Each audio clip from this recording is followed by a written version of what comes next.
안녕하세요. 저는 김민철이라고 합니다. 저는 형에게 제 둘째 딸을 팔았습니다. 저 또 못된 갓난아기를 말이에요. 믿기 어려우시겠지만 이건 정말 제가 저지른 일입니다. 저는 아내의 반대를 무릅쓰고 딸을 보냈습니다. 가족보다 형에 대한 의리를 선택한 거죠. 하지만 상상도 못하실 일들이 벌어졌어요. 20여 년 후 충격적인 진실과 함께 찾아온 딸이 저에게 무슨 말을 했는지 끝까지 들으시면 정말 경악하실 거예요. 과연 저는 어떤 결말을 맞게 되었을까요? 미련한 저의 이야기 들어보시죠. 이야기 시작 전 구독과 좋아요 부탁드립니다. 어디에서 이야기를 듣고 있는지 댓글로 알려주세요. 소중한 마음과 함께 좋은 일이 찾아올 거예요. 낡은 연탄집의 작은 방 안에는 무거운 침묵이 흘렀습니다. 다다미 방 한쪽 구석에 놓인 이불 위에 기력 없이 누워있는 큰형 민수는 천장을 바라보며 한숨만 내쉬고 있었죠. 몸이 아픈 것은 아니었지만 마음의 병이 몸까지 상하게 만들고 있었습니다. 민철아. 민수의 목소리는 힘이 없었어요. 민철은 형의 곁에 앉으며 걱정스러운 표정을 지었습니다. 며칠째 이렇게 누워만 있는 형의 모습이 안타까웠어요. 평생 자신을 돌봐준 형이 이렇게 풀이 죽어있는 모습을 보니 가슴이 아팠습니다. 어릴 때부터 부모님이 일찍 돌아가신 후 민수는 동생을 위해 자신의 모든 것을 희생했어요. 중학교도 제대로 다니지 못하면서 공장에서 일해 민철의 학비를 대주었고 결혼할 때도 큰 도움을 주었죠. 형, 뭐가 그렇게 마음에 걸리세요? 말씀해 보세요. 민수는 몸을 돌려 민철을 바라봤습니다. 그의 눈빛에는 깊은 절망과 간절함이 섞여 있었어요. 민철아, 나는 아이가 너무 갖고 싶다. 민수의 목소리가 떨렸습니다. 결혼한 지 벌써 5년이 다 되어 가는데 아직도 아이가 없어. 처가에서는 매번 눈치를 주고 마누라는 스트레스 받아서 더 안 되고.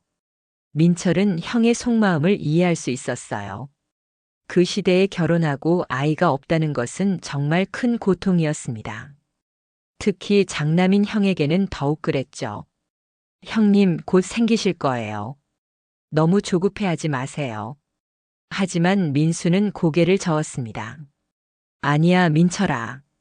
나는 정말 미칠 것 같아. 매일 밤 잠도 못 자고 밥맛도 없고. 이렇게 살 바에야 차라리. 형님, 그런 말씀 마세요. 민수가 갑자기 몸을 일으켜 민철의 손을 꽉 잡았습니다. 민철아, 나는 아이만 있으면 힘이 날 것 같다. 정말이야. 민철은 형의 절박한 눈빛을 보며 마음이 아팠어요. 그런데 갑자기 민수가 이상한 말을 꺼냈습니다. 민철아, 너는 딸이 둘의 아내도 또 임신 중이지 않냐? 둘째라도 하나 줘라. 민철은 귀를 의심했습니다. 형이 자신의 아이를 달라고 하다니 이럴 수가 있을까요? 형, 무슨 소리세요? 그게 무슨 말씀이에요? 민수의 눈빛이 점점 더 간절해졌습니다. 민철아, 나는 정말 아이가 필요해. 안 그러면 나는 정말 미쳐버릴 것 같아. 너는 아이가 많잖아. 형님, 그런 말씀 하시면 안 돼요. 그건 왜 안 돼? 민수가 갑자기 소리를 질렀습니다. 안 주면 죽어버릴 거다. 그리고 넌 내 형제가 아니다. 연 끊고 남처럼 살 거다. 민철의 머릿속이 하얗게 변했습니다. 평생 존경해온 형이 자신을 위해 모든 걸 희생해준 그 형이 이런 말을 하다니요. 젖먹이 딸을 달라니 그것도 주지 않으면 형제의 연을 끊겠다고 위협하다니. 형님, 제발 그런 말씀 마세요. 그건 제가 할 수 없는 일이에요. 왜 못해? 하나쯤 형에게 줘도 되잖아. 민수의 목소리는 점점 더 절박해졌습니다. 나는 평생 너만 돌봤다. 내가 중학교도 못 가고 공장만 다녔던 게 누구 때문인데. 이제 내가 이렇게 괴로워하고 있는데 이것도 못 해주겠다는 거야? 민철의 가슴이 무너져 내렸어요. 형의 말이 틀린 것은 아니었습니다. 정말로 형은 자신을 위해 모든 것을 희생했어요. 그런 형이 이제 간절하게 부탁하고 있는데 자신이 거절할 수 있을까요? 하지만 그것은 자신의 아이였습니다. 아내 순이가 10달 동안 품고 있다가 낳은 피와 살을 나눈 자신의 딸이었어요. 어떻게 그 아이를 다른 사람에게 줄 수 있겠습니까? 형님, 그건 정말 안 돼요. 순이도 그 애를 얼마나 사랑하는데. 순이가 뭐, 아이는 또 낳으면 되잖아. 그런데 나는 언제까지 이렇게 괴로워해야 한다고. 민수가 주먹으로 바닥을 쳤습니다. 민철아, 형이 언제 너한테 이런 부탁 한번 해봤냐? 이번 한 번만이야. 제발. 민철은 형의 모습을 보며 마음이 찢어질 것 같았습니다. 형이 이렇게 간절하게 부탁하는 모습을 보고 있으니 마음이 너무 아팠어요. 그동안 형에게 받은 은혜들이 주마등처럼 스쳐 지나갔습니다. 추운 겨울날 형이 자신의 외투를 벗어주던 모습, 배고플 때 자신의 도시락을 나눠주던 모습, 결혼할 때 모든 비용을 대주던 모습들이 떠올랐어요. 큰형만 행복할 수 있다면 가족이 희생해도 되는 거 아닐까? 민철의 마음속에 이상한 생각이 스며들기 시작했습니다. 형이 나를 위해 그렇게 희생했는데 이제 내가 형을 위해 희생할 때가 온 게 아닐까? 민수는 민철의 흔들리는 눈빛을 놓치지 않았어요. 민철아, 제발이다. 형이 이렇게 무릎 꿇고 빌게. 실제로 민수가 이불에서 일어나 무릎을 꿇으려 했습니다. 형님, 안 돼요. 그러시면 안 됩니다. 그럼 들어주겠어? 정말 들어주겠어? 민수의 눈에서 눈물이 흘렀어요. 민철은 더 이상 견딜 수 없었습니다. 형의 이런 모습을 보고 있으니 마음이 너무 아팠어요. 결국 그는 떨리는 목소리로 대답했습니다. 형님, 생각해 볼게요. 그 순간 민철은 자신도 모르게 돌이킬 수 없는 길로 들어서고 있다는 걸 깨닫지 못했습니다. 그날 밤 민철은 한숨도 자지 못하고 고민에 고민을 거듭했죠. 가족을 지켜야 한다는 마음과 형에 대한 의리 사이에서 갈등했어요. 방 밖에서는 순이가 아이들을 재우는 소리가 들려왔습니다. 특히 젖먹이 둘째 딸 영희가 엄마를 찾으며 울음을 터뜨리는 소리가 민철의 마음을 더욱 아프게 했어요. 라디오에서는 느린 트로트가 흘러나왔고 연탄가스 냄새가 코끝을 스쳤습니다. 과연 자신이 올바른 선택을 할 수 있을까요? 형의 간절함과 가족의 행복, 그 사이에서 민철은 밤새도록 괴로워했습니다. 다음 날 아침 민철은 붉게 충혈된 눈으로 부엌에 들어섰습니다. 밤새 한숨도 자지 못한 채 고민만 하다가 새벽이 되었어요. 순이는 아침 준비를 하면서도 남편의 이상한 기색을 눈치챘습니다. 여보, 어디 아파요? 얼굴이 왜 이래요? 아니야, 괜찮아. 민철은 대답했지만 목소리에 힘이 없었어요. 순이는 젖먹이 둘째 딸 영희를 품에 안고 있었습니다. 영희는 엄마 품에서 천진하게 웃으며 작은 손으로 엄마의 얼굴을 만지작거렸어요. 그 모습을 본 민철의 가슴이 더욱 무거워졌습니다. 영희야, 우리 영희. 민철이 딸을 바라보며 중얼거렸어요. 왜요? 영희가 왜요? 순이가 이상하다는 듯 물었습니다. 민철은 아무 말도 할 수 없었어요. 어떻게 아내에게 형이 영희를 달라고 했다는 말을 할 수 있겠습니까? 하지만 형의 간절한 눈빛과 어젯밤의 위협이 계속 머릿속을 맴돌았습니다. 첫째 딸 미영이가 뛰어와서 아빠에게 안겼어요. 아빠, 어디 아파요? 아니야, 미영아. 아빠는 괜찮아. 하지만 민철의 마음은 전혀 괜찮지 않았습니다. 형의 말이 계속 귓가에 맴돌았어요. 안 주면 죽어버릴 거다. 넌 내 형제가 아니다. 정말로 형이 그런 말을 할 수 있을까요? 평생 자신을 돌봐준 그 형이. 오후가 되자 민철은 다시 형의 집을 찾아갔습니다. 마음의 결정을 내리지 못한 채 그저 형의 상태나 확인해 보려는 마음이었어요. 하지만 형의 집에 도착하자마자 민수가 문을 열어주며 기대에 찬 눈빛으로 바라봤습니다. 민철아, 왔구나. 어떻게 생각해봤어? 형님. 민철은 망설였어요. 민수는 민철을 방으로 끌고 들어가 앉혔습니다. 어제보다 훨씬 나아 보였지만 여전히 간절한 표정이었어요. 민철아, 형이 어젯밤에 생각해봤는데 말이야. 너한테는 미안하지만 나는 정말 아이가 필요해. 너도 알잖아, 우리 집안 사정을. 민철은 고개를 끄덕였습니다. 형수도 아이 때문에 날이 갈수록 예민해지고 있었습니다. 그런데 형님, 영희는 아직 젖먹이에요. 순이가 얼마나 애착을 갖고 있는데. 그러니까 더 좋은 거잖아. 민수가 눈을 반짝였습니다. 어릴 때 오면 금방 적응하고 우리를 친부모로 여길 거야. 그리고 우리 집이 너희 집보다 형편이 나은 것도 알잖아. 사실 그 말이 맞았어요. 민수는 공장에서 반장으로 일하면서 민철보다 월급을 더 많이 받고 있었습니다. 민철은 작은 구멍 가게를 운영하며 겨우겨우 생계를 유지하고 있는 상황이었어요. 영희를 우리가 키우면 더 좋은 교육도 시킬 수 있고 더 잘 살 수 있을 거야. 가까이에서 같이 키우는 거지 뭐. 민수가 계속 설득했습니다. 민철의 마음이 점점 흔들리기 시작했어요. 정말로 영희가 형의 집에서 더 잘 살 수 있을까요? 자신은 가난해서 아이들에게 제대로 된 것도 해주지 못하고 있었는데. 그리고 민철아, 너는 또 아이를 가질 수 있잖아. 순이도 지금 임신 중이고.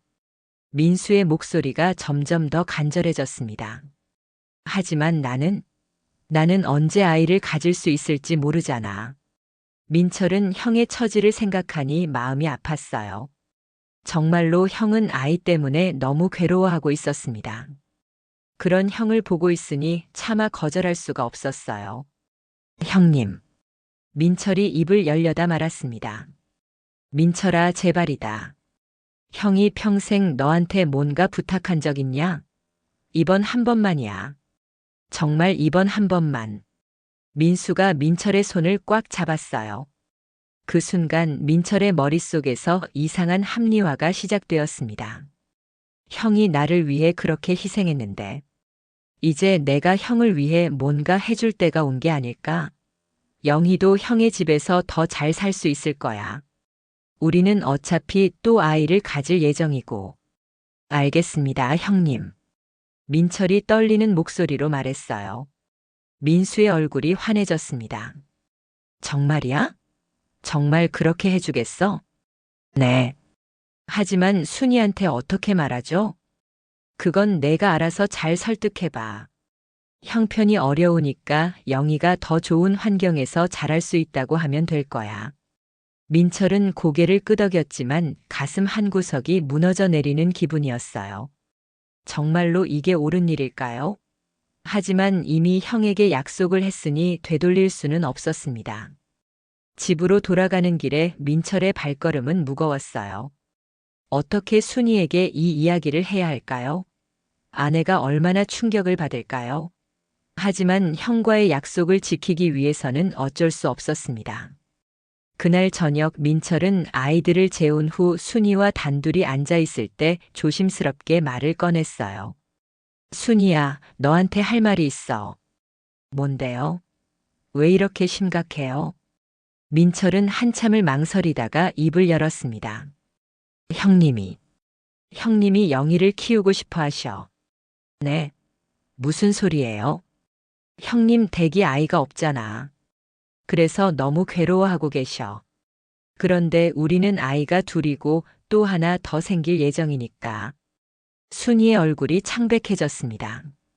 당신 지금 뭔 소리 하는 거예요? 순이야, 형님 댁이 우리보다 형편도 좋고 영희가 더 좋은 환경에서 자랄 수 있을 거야. 그 순간 순이가 벌떡 일어났습니다. 당신 미쳤어요? 순이의 목소리가 떨렸습니다. 지금 내 아이를 팔아넘기자는 소리예요?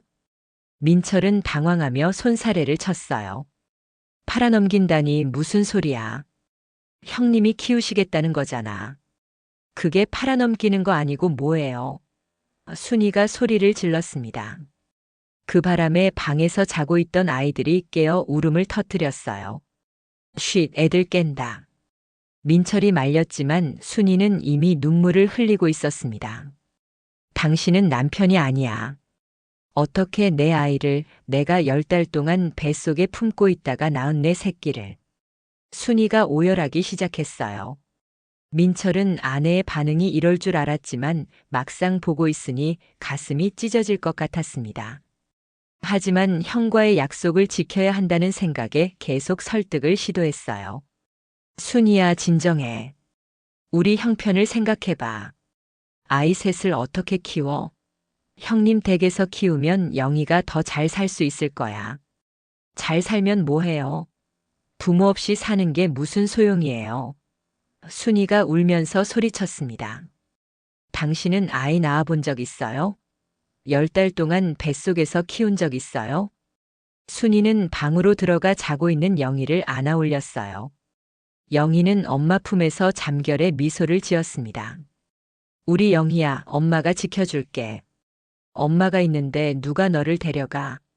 순이가 영희를 꼭 안으며 중얼거렸어요. 민철은 그런 아내와 딸의 모습을 보며 마음이 무너져 내렸습니다.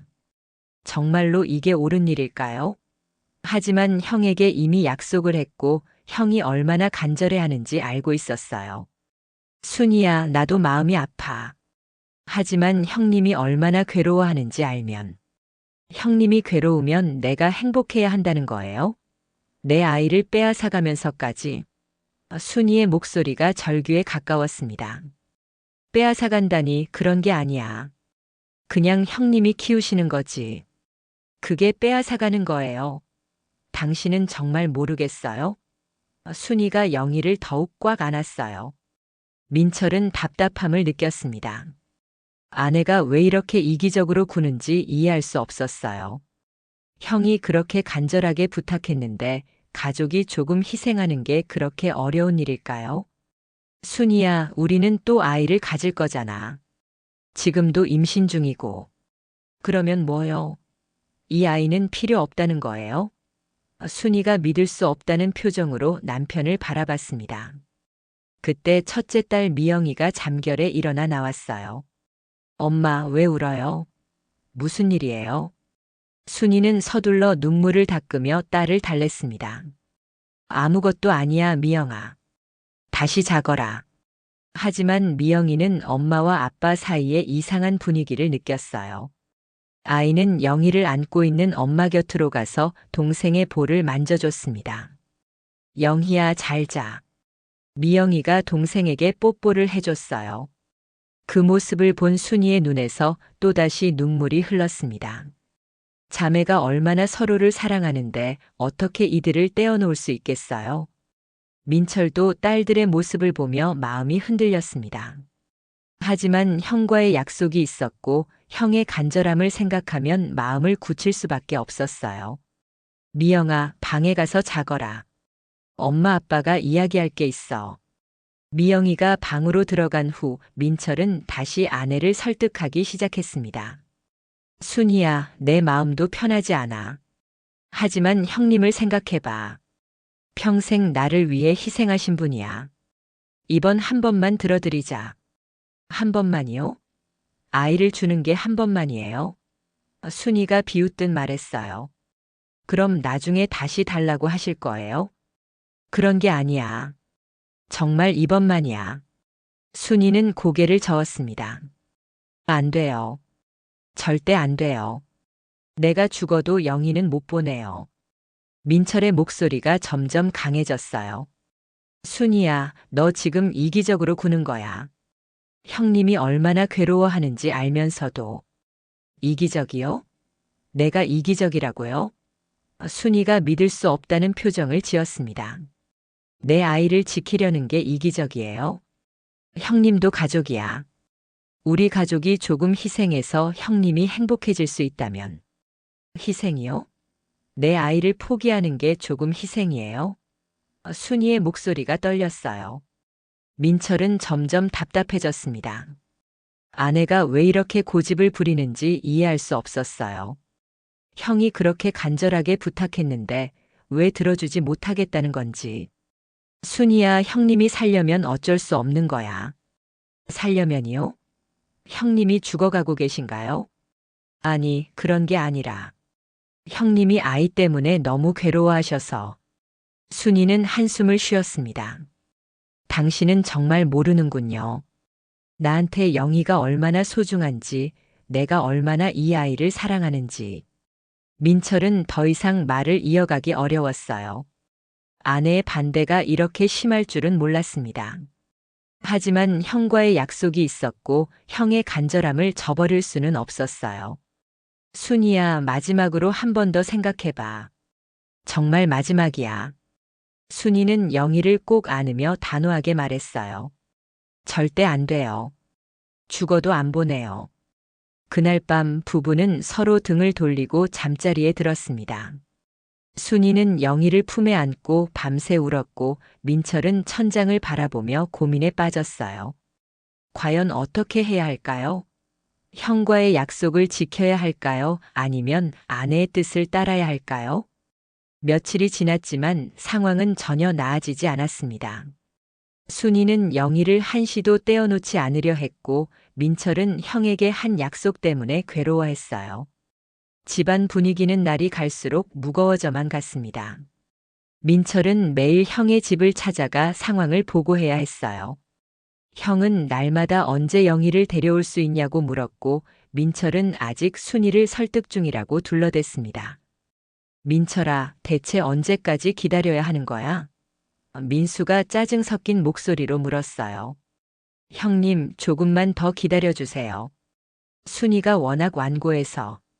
완고하다니. 그게 완고한 거야? 민수의 목소리가 커졌습니다. 나는 지금 죽겠는데 순이 기분 맞춰가면서 언제까지 기다려야 한다는 거야? 민철은 형의 재촉에 점점 압박을 느꼈어요. 아내는 절대 동의하지 않을 것 같고 형은 계속 재촉하고 이러다가 정말 형제간에 문제가 생길 것 같았습니다. 형님, 제가 더 강하게 말해보겠습니다. 강하게? 그냥 말로만? 민수가 비웃었어요. 민철아, 너 정말 영희를 줄 생각이 있는 거야, 없는 거야? 있습니다, 형님. 제가 약속했잖아요. 그럼 언제? 정확히 언제? 민철은 대답할 수 없었어요.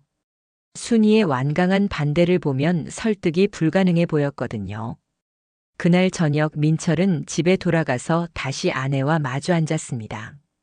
이번에는 좀 더 강경하게 나가기로 마음먹었어요. 순이야, 우리 이제 정말 결정해야 해. 또 그 얘기예요? 순이가 지친 목소리로 말했습니다. 형님이 계속 기다리고 계셔. 이렇게 계속 미룰 수는 없어. 순이는 영희를 품에 안고 있었어요.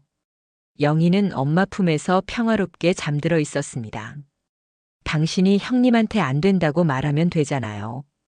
내가 어떻게 그런 말을 해? 이미 약속했는데. 약속을 잘못했으면 취소하면 되는 거 아니에요? 민철의 목소리가 점점 강해졌어요.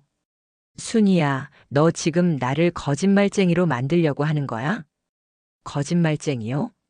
그럼 당신은 나를 뭘로 보는 거예요? 아이 낳는 기계예요? 그런 게 아니야. 하지만 형님을 생각해 봐야지. 순이의 눈에서 분노가 번졌습니다. 당신은 정말 모르는군요. 아이가 엄마한테 얼마나 소중한지, 내가 영희를 얼마나 사랑하는지. 나도 영희를 사랑해. 하지만 현실을 봐야지. 우리가 아이 셋을 어떻게 키워? 키우면 돼요. 비록 가난해도 사랑으로 키우면 되는 거 아니에요? 민철은 답답함을 느꼈습니다. 아내가 현실을 직시하지 못하고 있다고 생각했어요. 순이야, 형님 댁에서 키우면 영희가 더 좋은 교육을 받을 수 있어. 더 좋은 환경에서 자랄 수 있고. 교육이 뭐가 중요해요? 부모 사랑이 더 중요하지. 형님도 영희를 사랑하실 거야. 그게 진짜 부모 사랑과 같을 수 있어요? 순이가 울먹이며 말했어요. 민철은 점점 화가 났습니다. 아내가 이렇게 이기적으로 구는 모습이 못마땅했어요. 형이 그렇게 간절하게 부탁했는데 왜 들어주지 못하겠다는 건지. 순이야, 너 정말 형님이 죽어도 상관없다는 거야? 형님이 왜 죽어요? 아이 없다고 죽나요? 형님이 아이 때문에 얼마나 괴로워하는지 모르니까 그런 소리 하는 거야. 순이도 목소리를 높였어요. 그럼 내가 괴로우면 안 되는 거예요? 내 아이를 빼앗기는 엄마 마음은 생각 안 하세요? 빼앗긴다니. 형님이 잘 키워주실 거야. 잘 키워주면 뭐해요? 내가 못 보는데. 둘의 목소리가 커지자 첫째 딸 미영이가 방에서 나왔어요. 엄마 아빠 왜 싸워요? 영희가 깰까 봐요. 순이가 서둘러 목소리를 낮췄습니다. 미영아, 괜찮아. 엄마 아빠가 이야기하는 거야. 하지만 미영이는 부모의 심각한 표정을 보고 불안해했어요. 요즘 집안 분위기가 계속 이상했거든요. 엄마, 우리 영희 어디 가는 거예요? 순이와 민철이 모두 당황했습니다. 아이가 언제부터 듣고 있었을까요? 아무 데도 안 가. 우리 영희는 엄마 아빠랑 계속 같이 살 거야. 순이가 서둘러 말했어요. 하지만 민철의 표정은 착잡했습니다. 이미 형에게 약속을 했는데 이걸 어떻게 지킬 수 있을까요? 미영이가 방으로 들어간 후 민철은 최후의 수단을 꺼냈어요. 순이야, 마지막으로 말할게. 형님한테 영희를 보내지 않으면 나는 정말 형님 앞에서 얼굴을 들고 다닐 수가 없어. 그럼 형님한테 사정 말씀드리세요. 아내가 반대한다고. 그런 식으로 하면 형님이 나를 어떻게 보겠어? 약속도 지키지 못하는 무능한 남동생으로 보시겠지. 순이는 한숨을 쉬었어요. 당신은 형님 체면만 생각하고 내 마음은 전혀 생각 안 하는군요. 너 마음도 생각해. 하지만 형님은 나한테 은인이야. 평생 나를 돌봐주신 분이고. 그럼 나는 뭐예요? 당신 아내는 아무것도 아니에요? 민철은 더 이상 할 말이 없었어요. 하지만 형과의 약속을 포기할 수는 없었습니다. 그날 밤도 부부는 서로 등을 돌리고 잠자리에 들었어요. 며칠 후 민수가 직접 민철의 집을 찾아왔습니다. 순이는 민수를 보자마자 긴장했어요. 형님, 어서 오세요. 순이야, 안녕하세요. 민수가 인사했지만 그의 눈빛은 차가웠습니다. 민수는 영희를 보더니 눈을 반짝였어요. 우리 영희 정말 예쁘게 컸네. 우리 집에 와서 할아버지 할머니랑 같이 살까? 순이의 얼굴이 창백해졌습니다. 민수가 직접 나서는 것을 보니 상황이 심각하다는 걸 깨달았어요. 형님, 그런 농담은. 농담이 아니에요, 순이 씨. 민수의 목소리가 단호했습니다. 민철이한테 이미 얘기했을 텐데 우리가 영희를 키우기로 했어요. 순이는 남편을 바라봤지만 민철은 고개를 숙이고 있었어요. 형님, 그건 안 됩니다. 순이가 떨리는 목소리로 말했어요. 영희는 제 아이예요. 민수는 냉소적인 미소를 지었습니다. 순이 씨, 민철이한테 들었는데 우리 형편도 어렵다면서요? 영희를 우리가 키우면 더 좋은 환경에서 자랄 수 있을 텐데. 환경이 좋으면 뭐해요? 친부모가 없는데. 순이가 영희를 더욱 꽉 안았어요. 친부모요? 민수가 비웃었습니다. 우리도 영희한테는 친부모나 다름없을 거예요. 더 잘 키워줄 수 있고. 순이의 눈에서 눈물이 흘렀어요. 형님, 제발 이해해 주세요. 저는 영희 없이는 살 수 없어요. 순이 씨는 참 이기적이시네요. 민수의 목소리가 차가워졌습니다. 민철이 형은 평생 얼마나 괴로웠는지 아세요? 저 때문에 제대로 된 교육도 못 받고 고생만 했는데. 민철이 조심스럽게 입을 열었어요. 형님, 순이도 이해해 주세요. 뭘 이해해? 나는 지금 죽겠는데. 민수가 소리를 질렀습니다. 아이만 있으면 살아날 것 같은데 순이 때문에 계속 기다려야 한다는 거야? 그때 첫째 딸 미영이가 학교에서 돌아왔어요. 집안의 무거운 분위기를 느낀 미영이는 조심스럽게 인사했습니다. 큰아버지, 안녕하세요. 그래, 미영아. 잘 지내니? 민수가 억지로 웃음을 지었어요. 미영이는 울고 있는 엄마를 보며 걱정스러운 표정을 지었습니다. 엄마, 왜 울어요? 아무것도 아니야, 미영아. 방에 가서 놀고 있어. 하지만 미영이는 뭔가 심상치 않다는 걸 느꼈어요. 요즘 부모님이 계속 영희 얘기를 하면서 싸우고 있었거든요. 큰아버지, 우리 영희 데려가시는 거예요? 어른들이 모두 당황했습니다. 아이가 상황을 파악하고 있었던 거예요. 미영아. 민철이 말을 하려다 말았어요. 민수가 미영이에게 다가갔습니다. 미영아, 영희가 큰아버지 집에 가서 살면 어떨까? 더 좋은 집에서 더 맛있는 것도 먹고. 싫어요. 미영이가 소리쳤어요. 영희는 우리 동생이에요. 왜 다른 집에 가야 해요? 미영이가 울면서 영희에게 달려갔습니다. 영희야, 언니가 지켜줄게. 아무 데도 가지 마. 순이는 딸의 모습을 보며 더욱 울었어요. 자매가 얼마나 서로를 사랑하는데 어떻게 이들을 떼어놓을 수 있겠습니까? 민수는 점점 짜증이 났습니다. 이런 식으로 하면 언제까지 기다려야 하는 거야? 민철아, 너 정말 약속 지킬 생각 있는 거야? 형님, 조금만 더 시간을 주세요. 시간? 벌써 얼마나 기다렸는데. 민수의 목소리가 더욱 커졌어요. 나는 하루하루가 지옥 같은데 너희는 편안하게 가족 놀이하고 있고. 순이가 고개를 들었습니다.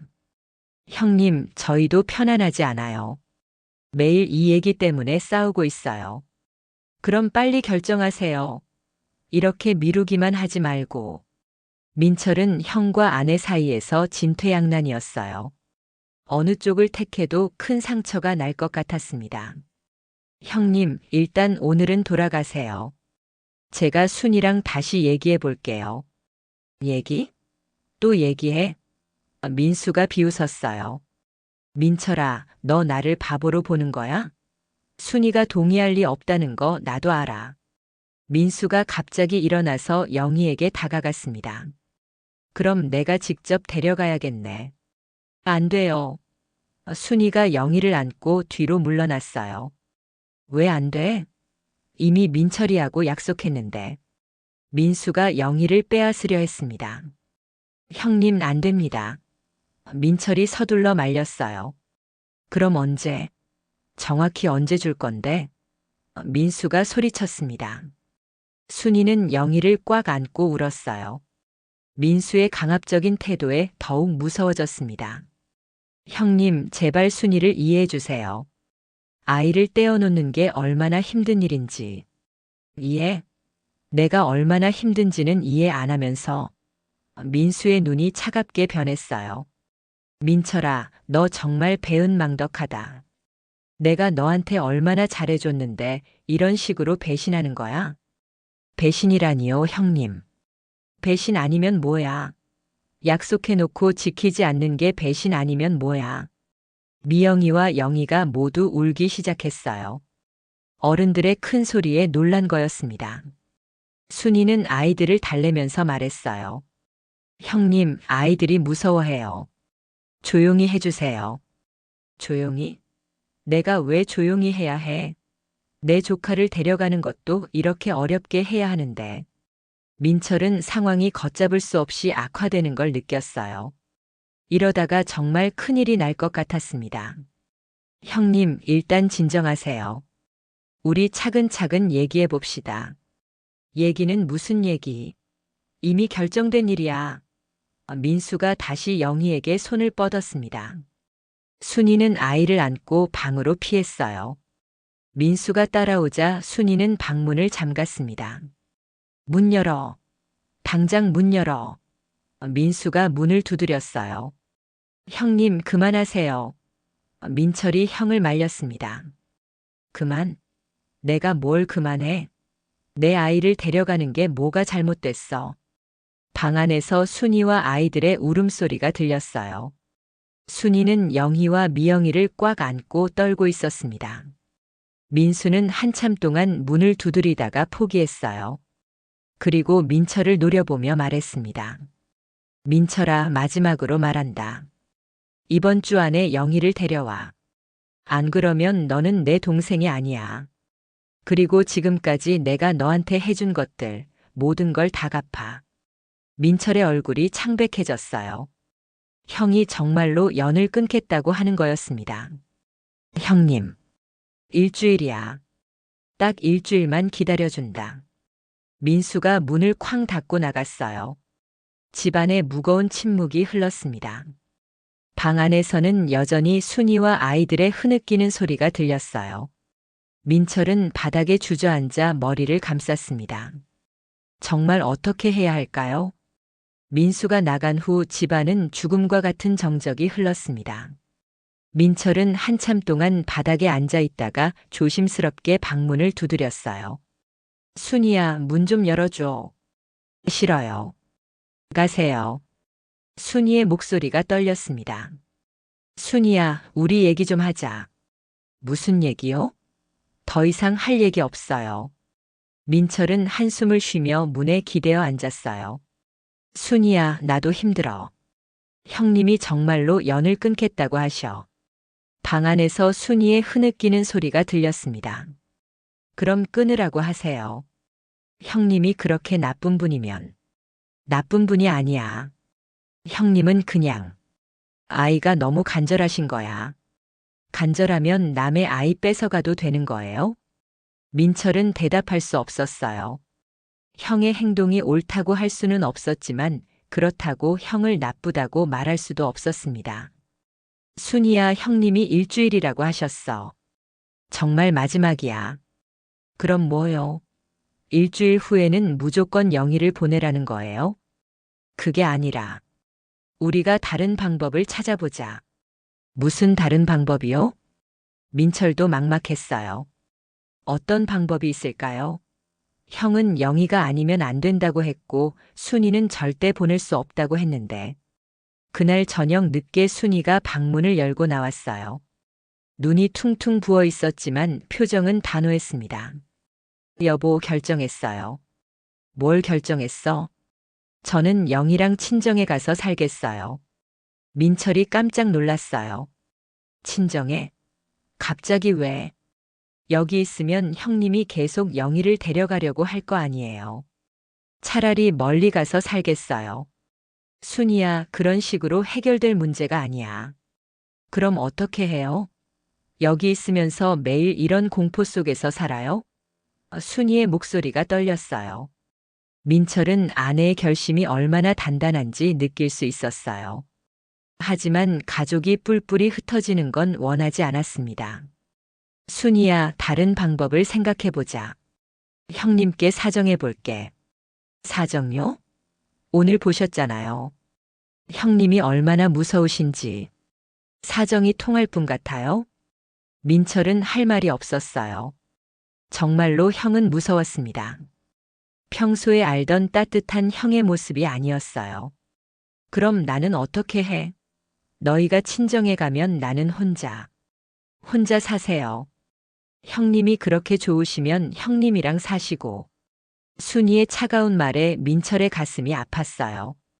아내가 이렇게 냉정해질 줄은 몰랐습니다. 순이야, 그런 말 하지 마. 그럼 당신은 뭐예요? 저한테 아이를 포기하라고 하면서. 순이가 울기 시작했어요. 저는 영희 없이는 못 살아요. 정말 못 살아요. 민철은 아내의 절규를 들으며 마음이 찢어졌어요. 하지만 형과의 약속도 지켜야 했고 형에게 받은 은혜도 갚아야 했습니다. 며칠이 지나도 상황은 나아지지 않았어요. 순이는 정말로 친정에 갈 준비를 시작했습니다. 짐을 싸고 친정 어머니에게 연락도 했어요. 민철은 점점 다급해졌습니다. 이러다가 정말 가족이 뿔뿔이 흩어질 것 같았어요. 형과의 관계도 틀어지고 아내와도 헤어지게 되면 어떻게 살아야 할까요? 그런 와중에 형이 또 찾아왔어요. 이번에는 형수까지 함께 왔습니다. 민철아, 약속한 일주일이 거의 다 됐는데. 형님. 형수가 나서서 말했어요. 순이야, 우리 속사정 좀 알아줘. 우리도 정말 절박해. 형수님, 저도 절박해요. 제 아이를 빼앗기는 엄마 마음을 아시나요? 알아. 하지만 우리도 아이가 너무 간절해. 혼자 살기에는 너무 외로워. 순이는 고개를 저었어요. 그래도 남의 아이를 가져갈 수는 없어요. 민수가 참지 못하고 나섰습니다. 남의 아이, 우리가 남이야? 우리는 한 가족이잖아. 가족이면 이런 식으로 강요하나요? 강요가 아니야. 부탁하는 거지. 부탁이요? 이게 부탁이에요. 순이가 믿을 수 없다는 표정을 지었어요. 민철은 더 이상 견딜 수 없었어요. 이런 식으로 계속 싸우면 정말 큰일이 날 것 같았습니다. 그만해, 다들 그만해. 민철이 소리쳤어요. 모두가 민철을 바라봤습니다. 평소에 온순했던 민철이 이렇게 큰 소리를 내는 건 처음이었어요. 형님, 순이, 나는 정말 못 견디겠어.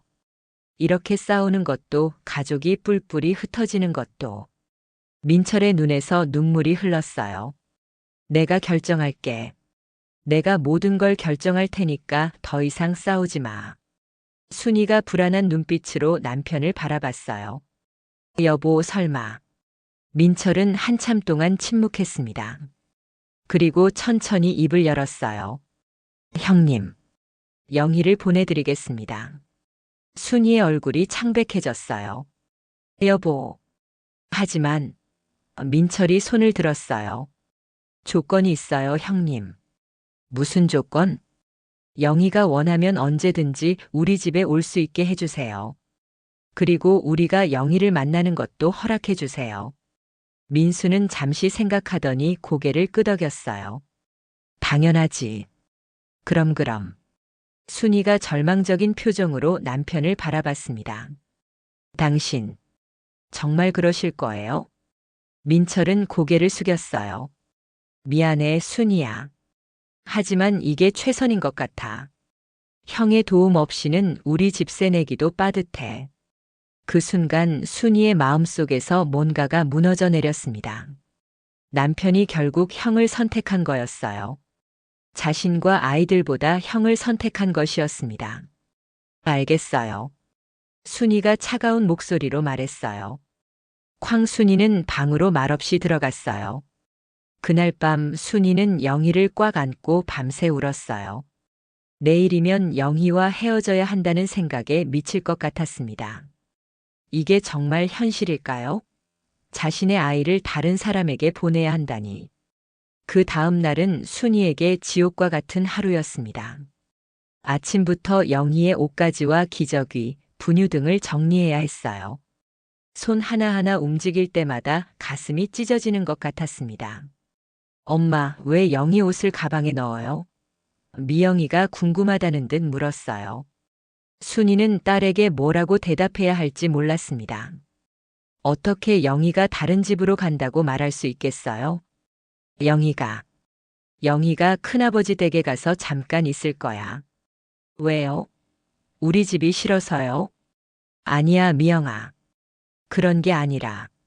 순이는 더 이상 말을 이어갈 수 없었어요. 눈물이 터져 나왔습니다.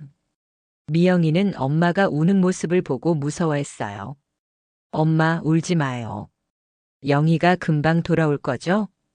순이는 대답할 수 없었습니다. 정말로 영희가 돌아올 수 있을까요? 큰아버지가 한번 데려가면 다시 돌려줄까요? 오후에 민수가 왔을 때 집안의 분위기는 장례식장 같았어요. 순이는 영희를 품에 안고 있었고 미영이는 동생 곁을 떠나지 않으려 했습니다. 영희야, 큰아버지가 왔네. 큰아버지랑 가자. 민수가 반갑게 말했지만 아무도 대답하지 않았어요. 순이는 영희를 더욱 꽉 안았습니다. 조금만 더 안고 있을게요. 순이 씨, 너무 미루지 마세요. 이렇게 하면 더 힘들어져요. 순이의 눈에서 눈물이 주르륵 흘렸어요. 영희야, 엄마 미안해. 엄마가 지켜주지 못해서 정말 미안해. 영희는 엄마 품에서 천진하게 웃고 있었어요. 자신이 어디로 가게 되는지 엄마와 헤어져야 한다는 걸 전혀 모르고 있었습니다. 영희야, 엄마를 잊지 마. 절대 잊으면 안 돼. 순이가 딸의 볼에 뽀뽀를 해주었어요. 미영이가 울면서 동생에게 달려왔어요. 영희야, 언니도 같이 갈게. 언니가 영희 지켜줄게. 미영아, 너는 엄마 아빠랑 있어야 해. 민철이 딸을 달랬습니다. 싫어요. 영희랑 같이 갈 거예요. 미영이가 동생을 꽉 안았어요. 민수는 점점 짜증이 났습니다. 이렇게 하면 언제까지 기다려야 해요? 빨리 주세요. 형님, 조금만 기다려주세요. 민철이 말했지만 민수는 이미 참을성이 한계에 달해 있었어요. 기다리라고요? 벌써 얼마나 기다렸는데. 민수가 영희를 빼앗으려 했습니다. 안 돼요. 순이가 뒤로 물러났어요. 순이 씨, 이미 결정된 일 아니에요? 왜 이렇게 힘들게 해요? 순이는 남편을 바라봤어요. 민철은 고개를 숙이고 있었습니다. 아내를 도와줄 생각은 없는 것 같았어요. 여보, 정말 이렇게 하실 거예요? 정말로?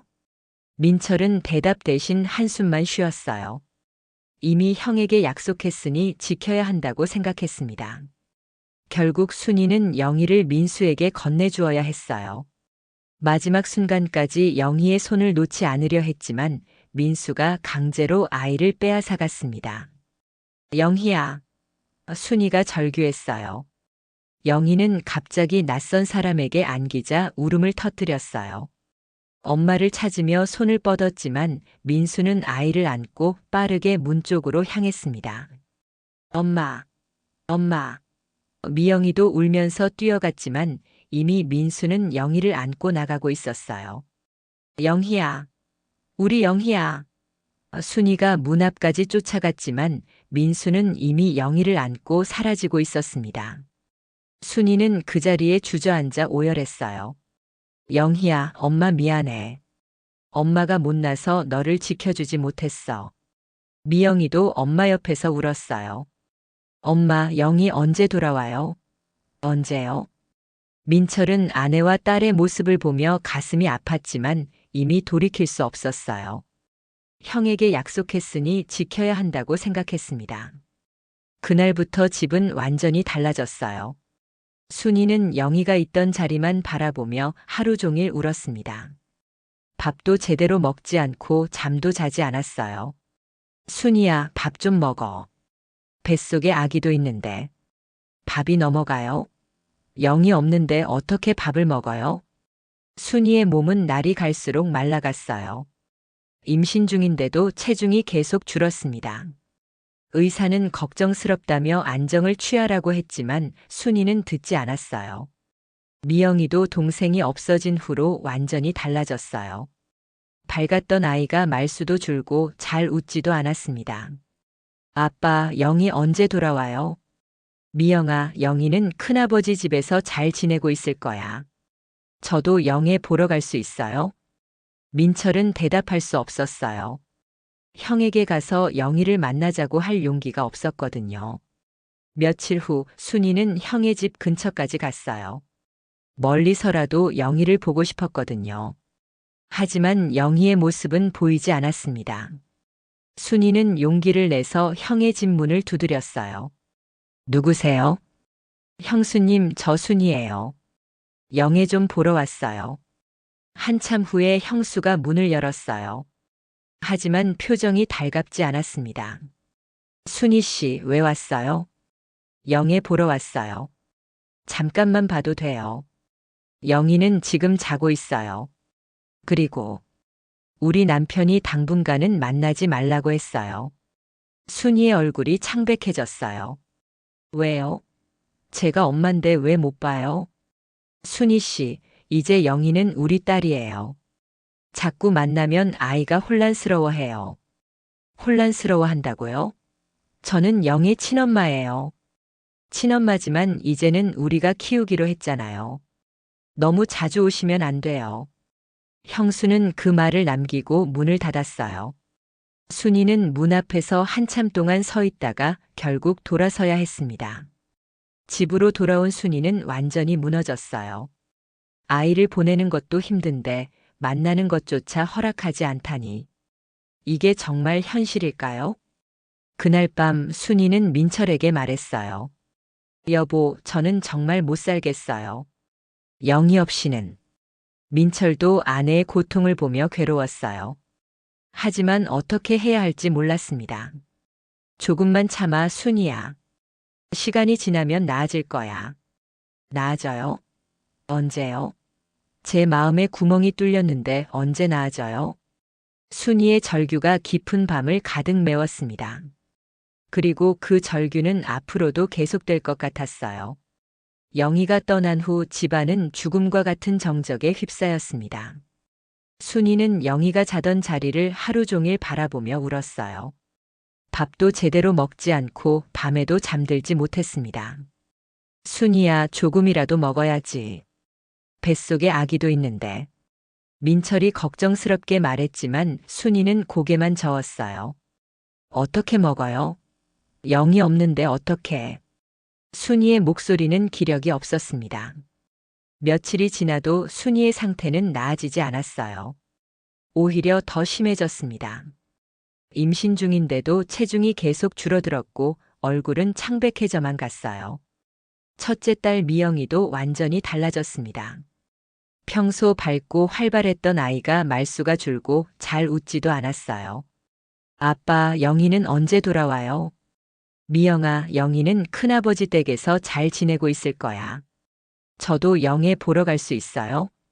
민철은 대답하기 어려웠어요. 형이 당분간 만나지 말라고 했는데 어떻게 말해야 할까요? 나중에 보자. 하지만 순이는 참을 수 없었어요. 일주일이 지난 후 순이는 몰래 형의 집을 찾아갔습니다. 형수님, 영애 좀 보러 왔어요. 잠깐만 봐도 돼요. 형수가 문을 조금 열고 나왔지만 표정이 달갑지 않았어요. 순이 씨, 남편이 당분간은 만나지 말라고 했어요. 왜요? 제가 엄마인데 왜 못 봐요? 순이 씨, 이제 영희는 우리 딸이에요. 자꾸 만나면 아이가 혼란스러워해요. 혼란스러워한다고요? 저는 영의 친엄마예요. 하지만 형수는 더 이상 대화하려 하지 않았어요. 문을 닫으며 말했습니다. 미안해요, 순이 씨. 남편 말을 어길 수 없어요. 순이는 문 앞에서 한참 서 있다가 돌아서야 했어요. 가슴이 찢어질 것 같았습니다. 며칠 후 순이는 다시 형의 집을 찾아갔어요. 이번에는 영희의 목소리라도 들을 수 있을까 해서였습니다. 하지만 집은 조용했어요. 이상하네. 순이가 중얼거렸습니다. 용기를 내서 문을 두드려 봤지만 아무도 나오지 않았어요. 창문으로 살펴보니 집안이 텅 비어 있었습니다. 순이는 급하게 옆집으로 가서 물어봤어요. 아주머니, 옆집 민수 씨 댁이 어디 가셨어요? 아, 그지? 며칠 전에 이사 갔어요. 짐 싸서 어디론가 가더라고요. 이사요? 어디로 가셨는지 아세요? 글쎄요, 말씀 안 해주시더라고요. 그냥 급하게 가시는 것 같던데. 순이의 머릿속이 하얗게 변했어요. 형이 영희를 데리고 어디론가 가버린 거였습니다. 그것도 말 한마디 없이. 그럴 리가 없어. 순이가 중얼거리며 비틀거렸어요. 집으로 돌아온 순이는 민철에게 다그쳤습니다. 여보, 형님이 이사 가셨어요. 영희를 데리고 어디론가 가버렸어요. 민철도 깜짝 놀랐어요. 뭐라고? 형님이 이사를? 네. 옆집 아주머니가 며칠 전에 가셨다고 해요. 어디 갔는지도 모른다고. 민철은 급하게 형에게 전화를 걸어봤지만 전화가 끊어져 있었어요. 이상하다. 왜 갑자기? 순이는 절망에 빠졌어요. 여보, 영희를 어떻게 찾아요? 어디로 간 건지도 모르는데. 순이야, 진정해. 형님이 연락 주실 거야. 하지만 며칠이 지나도 형에게서는 아무런 연락이 오지 않았어요. 순이는 미칠 것 같았습니다. 여보, 영희가 어디 있는지도 모르잖아요. 우리 딸이 어디서 뭘 하고 있는지. 순이의 스트레스는 극에 달했어요. 그러던 어느 날 순이가 갑자기 배를 움켜쥐며 쓰러졌습니다. 아파. 배가 아파. 민철은 급하게 순이를 병원으로 데려갔어요.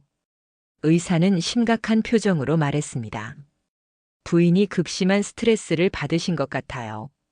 조산 위험이 있습니다. 조산이요? 네, 지금 상태로는 뱃속 아기가 위험해요. 절대 안정을 취하셔야 합니다. 순이는 병원 침대에 누워서도 영희 생각만 했어요. 의사 선생님, 제 딸이 어디 있는지도 모르는데 어떻게 안정을 취해요? 부인, 지금은 뱃속 아기를 생각하셔야 해요. 이 상태가 계속되면 정말 위험합니다. 그때 순이는 깨달았어요. 영희를 잃은 것도 억울한데 뱃속의 아기까지 잃을 수는 없다고 생각했습니다. 이 아이만은 지켜야 해. 순이가 배를 쓰다듬으며 중얼거렸어요. 그날부터 순이는 억지로라도 마음을 다잡으려 노력했습니다. 영희에 대한 그리움은 가슴 깊이 묻어두고 뱃속 아기를 위해 음식을 먹었어요. 순이야, 조금 나아졌네. 민철이 안도하며 말했어요. 이 아이까지 잃을 수는 없어요. 순이의 목소리에는 굳은 결심이 서려 있었어요. 영희를 지키지 못한 미안함과 원망을 가슴에 묻고 새로운 생명만큼은 반드시 지키겠다는 의지였습니다. 몇 달 후 순이는 아들을 낳았어요. 아이가 태어나는 순간 순이는 복잡한 감정에 휩싸였습니다. 기쁘면서도 슬펐어요. 영희가 없는 상황에서 새 아이를 낳는다는 것이 마음 아팠거든요. 영희야, 미안해. 엄마가 동생은 지켜줄게. 순이가 갓난아기를 안으며 중얼거렸어요. 민철도 새로 태어난 아들을 보며 마음이 착잡했어요. 이 아이가 태어났지만 여전히 영희에 대한 그리움과 죄책감은 사라지지 않았습니다. 순이야, 우리 이제 새 출발하자. 영희는 마음에 품고 살자. 순이는 고개를 끄덕였지만 눈에서는 눈물이 흘렸어요. 내 영희를 잊지 않고 살겠어요. 평생. 새 생명이 찾아오면서 집안 분위기는 조금 나아졌어요. 첫째 딸 미영이도 동생이 생겨서 좋아했습니다. 하지만 가족 모두의 마음 한구석에는 영희에 대한 그리움이 자리 잡고 있었어요. 순이는 막내 아들을 키우면서도 매일 영희를 생각했습니다. 아들에게 젖을 먹일 때마다, 기저귀를 갈아줄 때마다 영희 생각이 났어요. 지금 영희는 어디서 뭘 하고 있을까? 건강하게 자라고 있을까? 엄마를 그리워하고 있을까? 그런 생각들이 순이의 가슴에 한으로 쌓여갔습니다. 겉으로는 새 아기를 위해 밝게 지내려 노력했지만 속으로는 계속 아픔을 사귀고 있었어요. 여보, 형님한테서 연락 오면 영희 소식 좀 물어봐 주세요. 알았어, 순이야. 영희는 행복하게 잘 지내고 있을 거야. 하지만 형에게서는 여전히 연락이 오지 않았어요. 마치 세상에서 사라진 것처럼 영희의 행방을 전혀 알 수 없었습니다. 순이는 그런 현실을 받아들일 수밖에 없었지만 마음의 상처는 아물지 않았어요. 오히려 시간이 갈수록 더 깊어져만 갔습니다. 몇 년이 흘렀지만 형 민수에게서는 여전히 연락이 없었습니다. 민철은 가끔 예전 동네 사람들에게 물어보기도 했지만 아무도 민수 가족이 어디로 갔는지 알지 못했어요. 마치 연기처럼 사라져버린 것 같았습니다. 순이는 막내 아들 철수를 키우면서도 매일 영희를 그리워했어요. 철수가 웃을 때마다, 걸음마를 할 때마다 영희 생각이 났습니다. 지금쯤 영희는 어떻게 자라고 있을까? 말은 제대로 배우고 있을까? 건강하게 지내고 있을까? 하지만 집안에서는 영희에 대한 이야기가 금기어가 되어버렸어요. 순이가 영희 이야기를 할 때마다 너무 괴로워하고 울었기 때문에 민철도 첫째 딸도 영희에 대해서는 입을 다물고 있었습니다. 영희라는 이름만 나와도 집안 분위기가 무거워졌거든요. 민철도 마음이 무거웠어요. 형에 대한 원망과 영희에 대한 그리움이 계속 그를 괴롭혔습니다. 하지만 이미 저질러진 일이었고 어떻게 할 수도 없었어요. 순이야, 내가 정말 잘못했어. 민철이 가끔 후회의 말을 하면 순이는 차가운 눈빛으로 바라봤어요. 지금 와서 후회해봤자 뭐해요? 이미 늦었잖아요. 순이의 목소리에는 남편에 대한 원망이 서려 있었습니다. 시간이 지날수록 그 원망은 더 깊어져만 갔어요. 철수가 6살이 되던 해 민철은 시장에서 옛날 동네 아주머니를 우연히 만났어요. 어머, 민철이 아니야? 오랜만이네. 아, 김아주머니. 어떻게 지내셨어요? 잘 지내지. 그런데 민철아, 너희 형님 소식 들었어? 민철의 가슴이 철렁했어요. 형님이요? 무슨 소식이요? 내가 서울에 사는 조카한테 들었는데 말이야. 아주머니가 목소리를 낮췄어요. 민철은 주변을 둘러보며 목소리를 낮췄어요. 무슨 일이요? 참 안 됐더라. 그 집 아이가 학교도 못 가고 있다던데. 집에서만 키우면서 집안일만 시킨다고 하더라고. 민철의 얼굴이 창백해졌어요. 그게 무슨 소리예요? 내 조카가 그 동네에서 봤다는데 그 아이가 아침 일찍부터 빨래 널고 청소하고 자식을 완전히 식모처럼 부린다더라. 어린아이가 그렇게 일만 하고 있으니 얼마나 안쓰럽던지. 민철은 충격에 빠졌어요. 형이 영희를 딸이 아니라 일꾼처럼 부리고 있다니 믿을 수 없었습니다. 그리고 말이야, 아주머니가 계속 말했어요. 형님 내외가 굳이 여자아이 교육시킬 필요 없다면서 학교도 안 보낸다더라. 형님 내외는 여자아이는 집안일을 해야 한다고 여긴다더라. 어떻게 자기 자식을 그렇게 대하는지. 완전 식모 취급하더라는 거지. 민철의 가슴이 무너져 내렸어요. 영희가 교육도 받지 못하고 집안일만 하며 살고 있다니. 혹시 더 아는 게 있나요? 내 조카 말로는 그 아이가 늘 시무룩하더라고. 웃는 걸 한 번도 못 봤다면서. 그리고 형님 내외는 그 아이한테 별로 관심이 없어 보이더라고.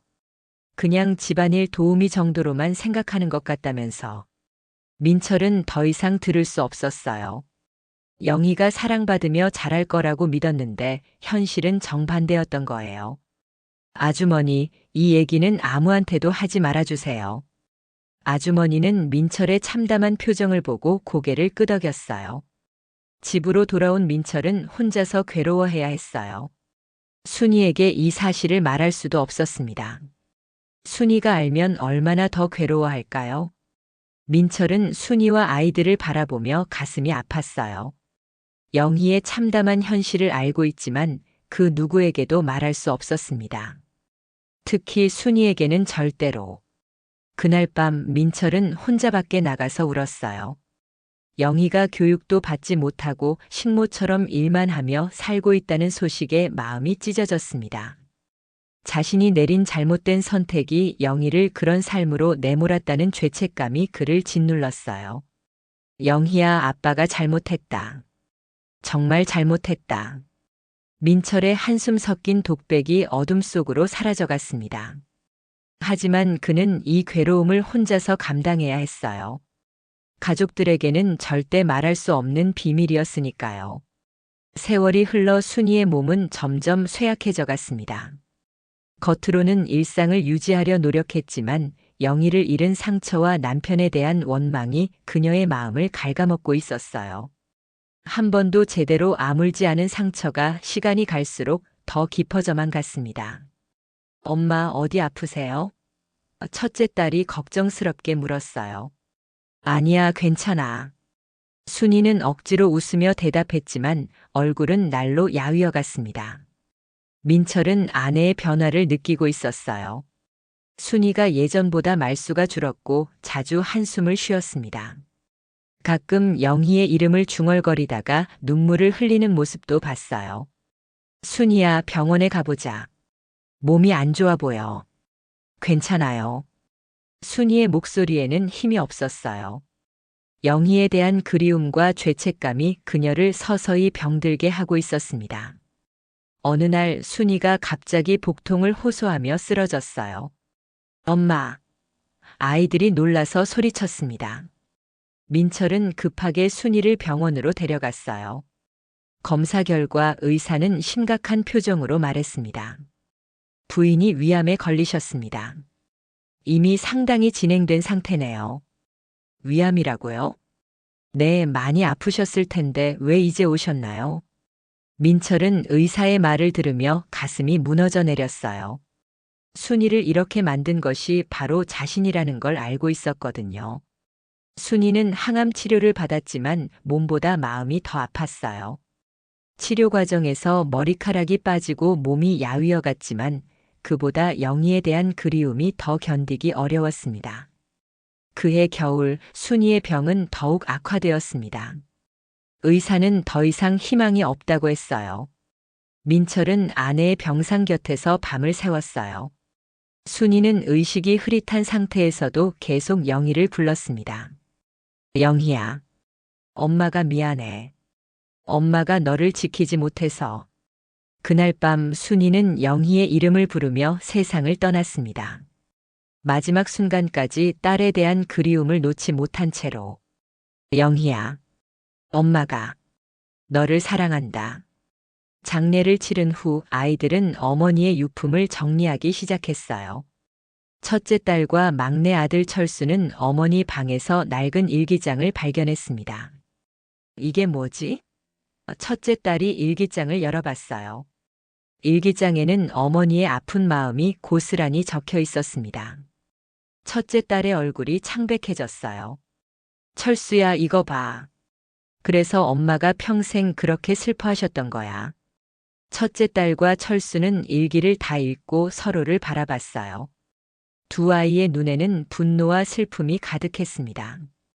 누나, 그럼 엄마가 평생 우울했던 것도. 그래, 이건 다 아빠 때문이야. 엄마가 그렇게 괴로워한 거야. 철수가 주먹을 쥐었어요. 그럼 우리가 이렇게 가난하게 산 것도, 엄마가 항상 슬퍼했던 것도 다 아빠 때문이네요. 맞아. 엄마는 평생 웃지도 못하고 살았잖아. 항상 영혼이 없는 사람 같았어. 우리한테도 제대로 된 사랑을 주지 못했어. 우리가 왜 이렇게 박복하게 자랐는지 이제 알겠어. 첫째 딸의 목소리가 떨렸어요. 우리는 평생 엄마의 웃는 얼굴을 제대로 본 적이 없어. 엄마는 항상 어딘가 빈 것 같았고 우리를 보면서도 다른 생각을 하는 것 같았어. 엄마가 우리를 사랑 안 한 게 아니라 사랑할 여유가 없었던 거구나. 다른 딸 생각에 미쳐 있어서. 철수가 울먹였어요. 그때 민철이 집에 들어왔어요. 아이들의 차가운 시선을 받고 당황했습니다. 왜 그러니? 무슨 일이야? 첫째 딸이 일기장을 들고 일어났어요. 아빠, 이게 뭐예요?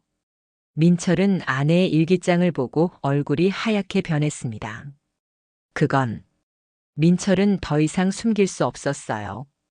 그건. 어쩔 수 없었어. 어쩔 수 없었다고요? 철수가 소리쳤습니다. 그래서 엄마가 그렇게 괴로워하다가 죽은 거예요? 그래서 우리가 평생 엄마의 웃는 얼굴도 제대로 못 본 거예요? 아이들아, 아빠도. 아빠 때문이에요. 엄마가 죽은 것도, 우리가 이렇게 가난한 것도, 엄마가 평생 우울하게 산 것도 다 아빠 때문이에요. 첫째 딸이 울면서 소리쳤어요. 우리는 엄마한테 제대로 된 사랑도 못 받고 자랐어요. 엄마는 항상 다른 생각에 빠져 있었거든요. 이제 그 이유를 알겠어요. 철수의 목소리에 원망이 가득했어요. 아빠 때문에 우리 가족이 완전히 망가진 거잖아요. 미영이가 일기장을 바닥에 던지며 소리쳤어요. 민철은 아이들의 분노에 휩싸여 어쩔 줄 몰랐습니다. 아이들아, 그때는 정말 어쩔 수 없었어. 형님이.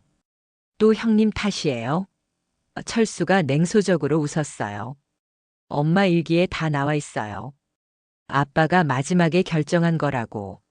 아빠가 형님보다 가족을 선택할 수도 있었는데 안 한 거잖아요. 그건 형님이 나한테 얼마나 잘해주셨는지 너희는 몰라. 그래서요. 미영이가 아버지를 노려봤어요. 형님이 잘해줬다고 우리 동생을 팔아넘긴 거예요? 그래서 엄마가 평생 괴로워하다가 죽은 거예요? 민철은 아이들의 말에 할 말을 잃었어요. 모든 것이 사실이었거든요. 아빠, 우리가 왜 이렇게 가난하게 살았는지 이제 알겠어요. 철수가 쓴웃음을 지었어요.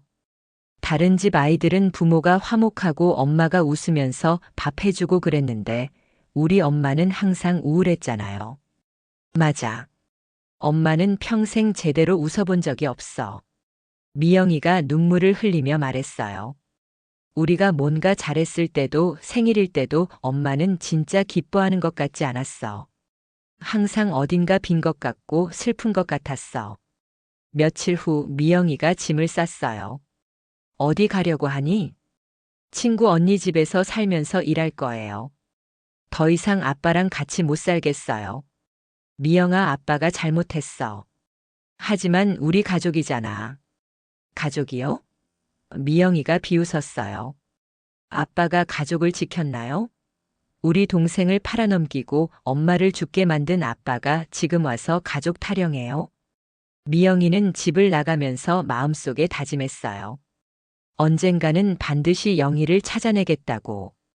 1년 후 막내 철수도 고등학교를 졸업하자마자 집을 떠났어요. 철수야, 아빠 혼자 어떻게 살라고. 저는 도저히 이해할 수가 없어요. 철수가 차갑게 말했어요. 저는 아빠 같은 사람이 되지 않을 거예요. 미영이는 서울에서 일하면서도 틈날 때마다 영희를 찾으려 노력했어요. 큰아버지의 행방을 추적하고 옛날 동네 사람들에게 소식을 물어보고 때로는 탐정까지 고용했습니다.